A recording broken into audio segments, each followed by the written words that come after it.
जलधारा बचाओ आंदोलन की मुरादाबाद इकाई ने जिलाधिकारी कार्यालय पर धरना दिया। धरने में सभी ने देश में मंडराते जल संकट से आगाह करने और लोगों से जागरूक होने की अपील की। धरने को संबोधित करते हुए जलधारा बचाओ आंदोलन के राष्ट्रीय संयोजक डॉक्टर शाकिर अमरोही ने कहा कि उत्तर भारत की समस्त नदियों और जलाशयों के सूखने का एकमात्र कारण डैमों का निर्माण है।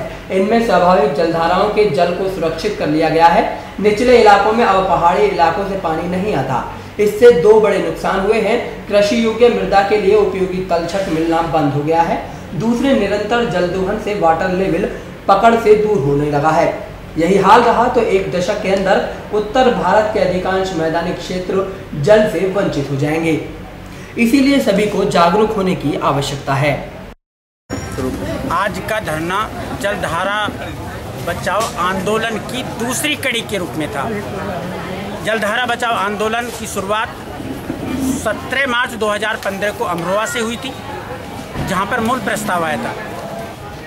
हम उस प्रस्ताव के तहत, उस प्रस्ताव की मूल भावना के तहत पूरे हिंदुस्तान में, उत्तर भारत खास तौर से, हम स्वाभाविक जलधाराओं की बहाली के लिए आंदोलित हैं।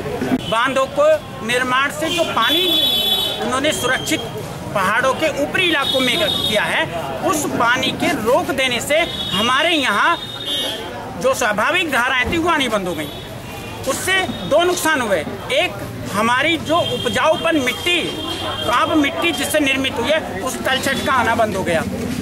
दूसरा बड़ा कारण ये हुआ कि जो हमारा वाटर लेवल है, जिसे हम चूहा बोलते हैं, वो निरंतर नीचे जा रहा है। उसका कारण ये है कि हम ऊपर पानी जो जिससे जमीन के अंदर उसे जाना था, उस धाराओं को रोक दिया। बरसात कम हो गई। प्राकृतिक खिलवाड़ करने से सारे जोल सूख गए, नदी नाले सूख गए, पोखर सूख गए, स्याने सूख गए, छोये सूख गए और हमारे अब चेहरे भी सूख गए।